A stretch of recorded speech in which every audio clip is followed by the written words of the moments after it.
شروع اللہ کا نام لے کر جو بڑا مہربان نہایت رحم والا ہے۔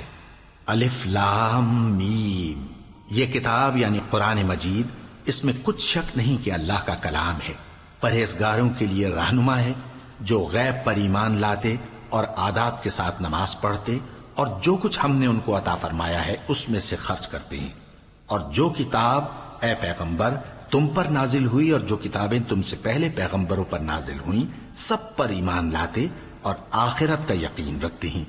یہی لوگ اپنے پروردگار کی طرف سے آئی ہوئی ہدایت پر ہیں اور یہی لوگ کامیاب ہیں۔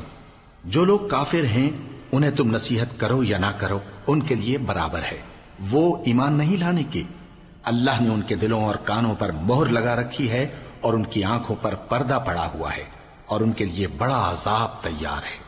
اور بعض لوگ ایسے ہیں جو کہتے ہیں کہ ہم اللہ پر اور روز آخر پر ایمان رکھتے ہیں، حالانکہ وہ ایمان نہیں رکھتے۔ یہ اپنے خیال میں اللہ کو اور مومنوں کو دھوکہ دیتے ہیں، مگر حقیقت میں اپنے سوا کسی کو دھوکہ نہیں دیتے اور اس سے بے خبر ہیں۔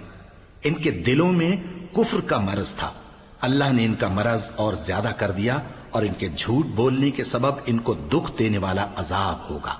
اور جب ان سے کہا جاتا ہے کہ زمین میں فساد نہ ڈالو تو کہتے ہیں کہ ہم تو اصلاح کرنے والے ہیں۔ دیکھو یہ بلا شبہ مفسد ہیں لیکن خبر نہیں رکھتے۔ اور جب ان سے کہا جاتا ہے کہ جس طرح اور لوگ ایمان لے آئے تم بھی ایمان لے آؤ تو کہتے ہیں بھلا جس طرح بے وقوف ایمان لے آئے ہیں اسی طرح ہم بھی ایمان لے آئیں۔ سن لو کہ یہی بے وقوف ہیں لیکن نہیں جانتے۔ اور یہ لوگ جب مومنوں سے ملتے ہیں تو کہتے ہیں کہ ہم ایمان لے آئے ہیں، اور جب اپنے شیطانوں میں جاتے ہیں تو ان سے کہتے ہیں کہ ہم تمہارے ساتھ ہیں، اور مسلمانوں سے تو ہم ہنسی کیا کرتے ہیں۔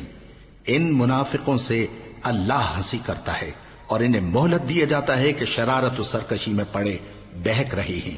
یہ وہ لوگ ہیں جنہوں نے ہدایت چھوڑ کر گمراہی خریدی، تو نہ تو ان کی تجارت ہی نے کچھ نفع دیا اور نہ یہ ہدایت یاب ہی ہوئے۔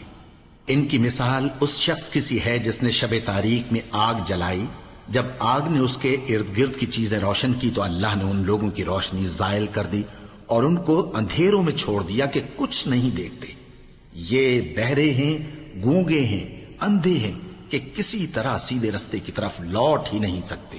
یا ان کی مثال میں کسی ہے کہ آسمان سے برس رہا ہو اور اس میں اندھیرے پر اندھیرا چھا رہا ہو اور بادل گرج رہا ہو اور بجلی کوند رہی ہو تو یہ کڑک سے ڈر کر موت کے خوف سے کانوں میں انگلیاں دے لے۔